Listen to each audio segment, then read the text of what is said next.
Hello student, इस video में English medium में हम लोग सॉल्यूशन चैप्टर में कॉलिगेटिव प्रॉपर्टीज के विषय में देखेंगे। कॉलिगेटिव प्रॉपर्टीज क्या होता है? कॉलिगेटिव प्रॉपर्टीज को हिंदी में हम लोग अनुषंग गुण के नाम से जानते हैं।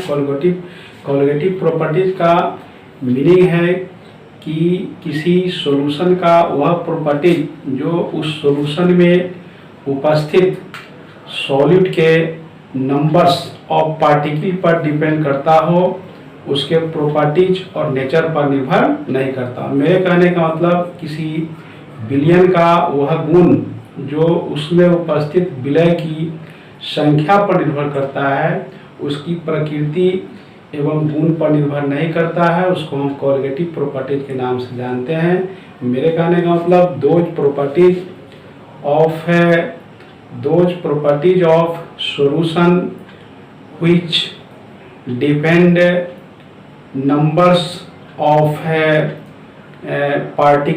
number of particles of solid not depend their nature and property is known as colligative property।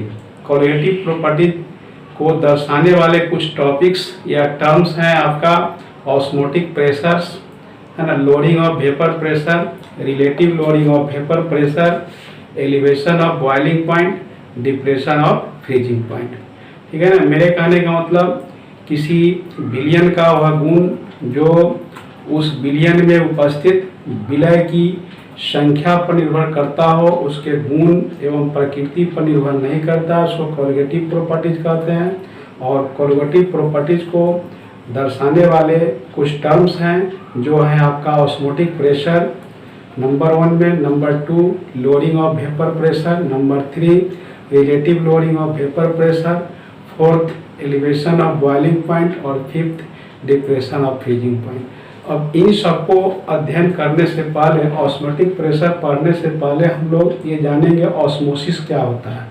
Osmosis एक प्रोसेस है जिस प्रोसेस में किसी डाइल्यूट सॉल्यूशन का सॉल्वेंट मॉलिक्यूल्स जो होता है वह सेमी परमेबल मेम्ब्रेन को एक क्रॉस करके, है ना, एक क्रॉस करके कंसंट्रेटेड सॉल्यूशन में इन कर जाते हैं, प्रवेश कर जाते हैं। लेकिन कंसंट्रेटेड सॉल्यूशन के जो मॉलिक्यूल्स है वह सेमी परमेबल मेम्ब्रेन को पार करके डाइल्यूट सॉल्यूशन के मॉलिक्यूल्स में, मतलब सॉल्वेंट में प्रवेश नहीं करता है। मतलब सिंपली हम ये कहें कि those process in which solvent molecule across semi permeable membrane and mixed, है ना, ये concentrated solution but not concentrated solution across semi permeable membrane to mix solvent molecule. हमारे कहने का मतलब कि वह प्रक्रिया जिसमें विलायक के अणु जो है अर्ध पारगम्य झिल्ली सेमी परमेबल मेम्ब्रेन को क्रॉस करके आपको ये सांद्र विलयन, मतलब ये सॉल्यूशन में, कंसंट्रेटेड सॉल्यूशन में प्रवेश करता है। लेकिन concentrated solution semi permeable membrane को पार करके सॉल्वेंट मॉलिक्यूल में प्रवेश नहीं करता है। सीधे आप यह भी कह सकते हैं कि जिस प्रक्रिया में सॉल्वेंट का मॉलिक्यूल सेमी परमेबल मेम्ब्रेन से होकर सॉल्यूशन में आता है, लेकिन सॉल्यूशन का मॉलिक्यूल्स जो है ये सेमी परमेबल मेम्ब्रेन को पार करके सॉल्वेंट में प्रवेश नहीं करता है। इसको हम दूसरे रूप में ये भी कह सकते हैं कि वह प्रोसेस जिसमें lower concentration molecules of solvent across, है ना, semi permeable membrane and mixed higher concentration molecule of solution but higher concentration molecule of solution not across semi-permeable membrane towards lower concentration molecule of solvent is known as osmosis। हमारे कहने का मतलब कम सांद्रण वाला विलायक, चाहे कम सांद्रण वाला विलयन सेमी परमेबल मेम्ब्रेन से होकर अधिक सांद्रण वाला विलयन में प्रवेश करता है, लेकिन अधिक सांद्रण वाला विलयन जो है आपको ये सेमी परमेबल मेम्ब्रेन से होकर ये तनु विलयन में प्रवेश नहीं करता है। उसी को हम ऑस्मोसिस कहते हैं। सिंपली जैसे किसी कॉर्न को, जैसे आपका चना है, ग्राम है, इसको आप पानी में डाल देते हैं और शाम को डालते हैं, सुबह देखते हैं तो स्वेल कर जाता है। मतलब मेरे कहने का मतलब चना का ये पानी में स्वेल कर जाना, ठीक है ना, ये अंडा का ये शुद्ध पानी में उबालने पर स्वेल कर जाना, है ना, ये सब जो प्रोसेस है ये ऑस्मोसिस है। मतलब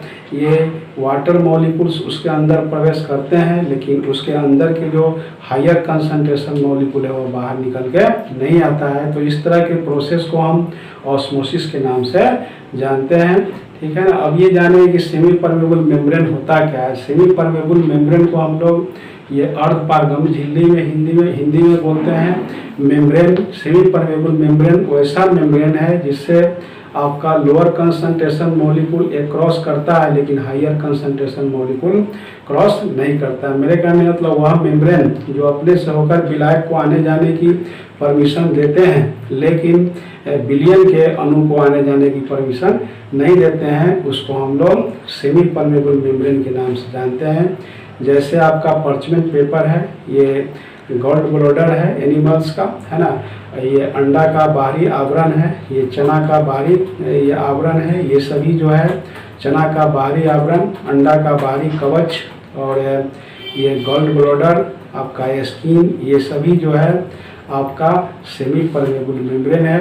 इस तरह से ये हम लोग कोलगेटिव प्रॉपर्टी देखें। उसके बाद ये ऑस्मोसिस और सेमी परमेबल मेम्ब्रेन, अब इस सबको एक एक करके हम लोग डिफाइन करेंगे। ये सबसे पहले देखिए आप कोलगेटिव प्रॉपर्टी, आपसे कोई पूछे what do you mean by colligative properties, colligative property से क्या समझते हैं, तो आप इसका डिफिनीशन लिखेंगे।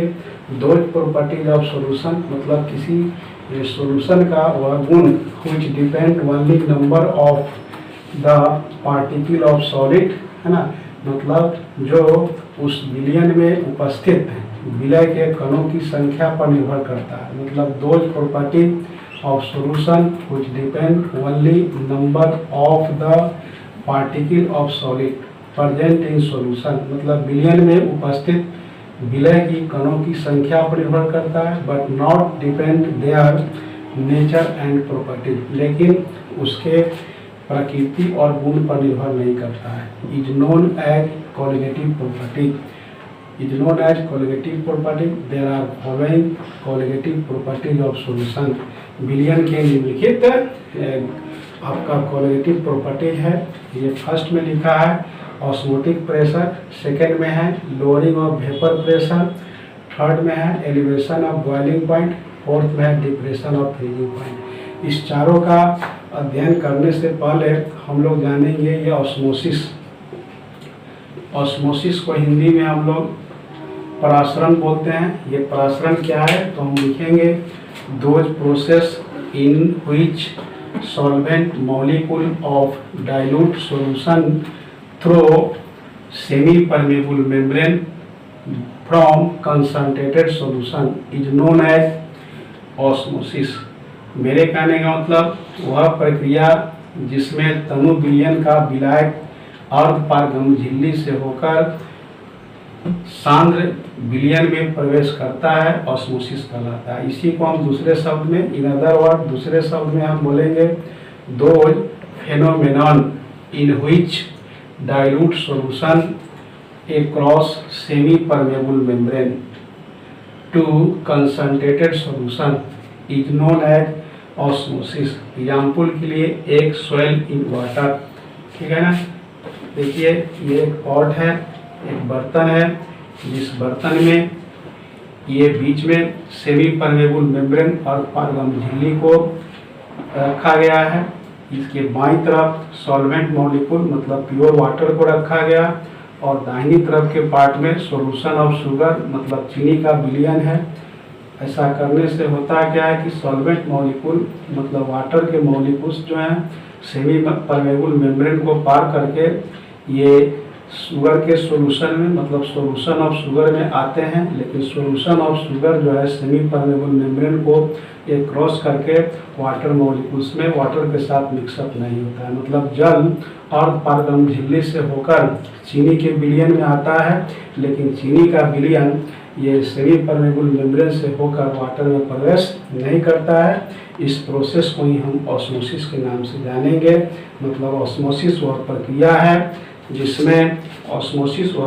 है जिसमें ये सॉल्वेंट सेमी परमेबल मेम्ब्रेन से होकर के ये सॉल्यूशन मॉलिक्यूल में जाते हैं, लेकिन सॉल्यूशन जो है आपको सेमी परमेबल मेम्ब्रेन से होकर वाटर में मिक्सअप नहीं होते। तो इस तरह से हम लोग देखा कॉलिगेटिव प्रॉपर्टीज को एक्सप्लेन करने वाले कुछ टर्म्स, ऑस्मोसिस। अब हम आगे देखते हैं सेमी परमेबल मेम्ब्रेन क्या होता है। अब हम लोग देखेंगे semi permeable membrane. Semi permeable membrane means अर्धपारगम झिल्ली। अर्धपारगम झिल्ली क्या है? वह झिल्ली है जिनसे होकर विलायक के अणु आर पार तो होते हैं, लेकिन विलयन के अणु आर पार नहीं होते हैं। मेरे कहने मतलब वह मेम्ब्रेन जो अपने से होकर सॉल्वेंट मॉलिक्यूल को एक क्रॉस होने का परमिशन देता है, लेकिन ये सॉल्यूशन के मॉलिक्यूल्स को अपने से होकर एक क्रॉस होने की अनुमति नहीं देता है। उसी को हम सेमी परमेबल मेम्ब्रेन कहेंगे। ये देखिए हमने लिखा है, those membrane which allow to pass solvent molecule to itself but not allowed to pass to concentrated solution to itself is known as semi-permeable membrane। मेरे कहने का मतलब वह मेम्ब्रेन जो अपने से होकर विलायक को पास होने की अनुमति देता है, लेकिन विलयन को पास होने के सांद्र विलयन को पास होने की अनुमति नहीं देता है, उसको सेमी परमेबल मेम्ब्रेन कहा जाता है। एग्जाम्पल, एक्सटर्नल पार्ट ऑफ ए मतलब अंडा का बाहरी कवच, पर्चमेंट पेपर मतलब चर्म पत्र, एस्टोमच ऑफ एनिमल मतलब जानवर का आमाशय है ना, कॉपर फेरोसाइनाइड चना का बाहरी आवरण, ये सभी जो है सेमी परमेबल मेम्ब्रेन का कार्य करता है। इनसे सॉल्वेंट मॉलिक्यूल क्रॉस हो सकते हैं, लेकिन सॉल्यूशन मॉलिक्यूल क्रॉस नहीं होते हैं। उसके बाद हम लोग देखेंगे ऑस्मोटिक प्रेशर, परिसारक दाब, प्रासरण दाब। प्रासरण दाब क्या है? वह बाहरी दबाव जो सॉल्वेंट मॉलिक्यूल को सेमी परमेबल मेम्ब्रेन से होकर सॉल्यूशन में जाने से रोकता है, विरोध करता है, उसी को हम ऑस्मोटिक प्रेशर कहेंगे।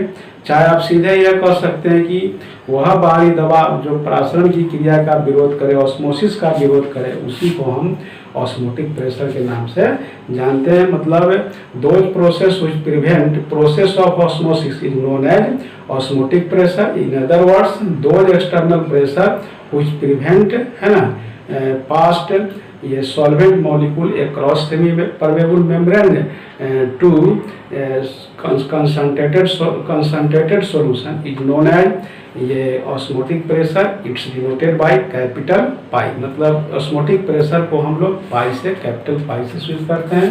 तो इसको हम लोग लिखेंगे, दोज एक्सटर्नल प्रेशर मतलब वह बाहरी दबाव which prevent past solvent molecule across semi permeable membrane to solution molecule is known as osmotic pressure। मतलब वह बाहरी दबाव जो सॉल्वेंट के मॉलिक्यूल को सेमी परमेबल मेम्ब्रेन से क्रॉस होकर मतलब पार करके सॉल्यूशन में जाने से रोकता है, प्रिवेंट करता है, उसी को हम ऑस्मोटिक प्रेशर कहेंगे। इन अदर वर्ड, दूसरे शब्दों में, दोज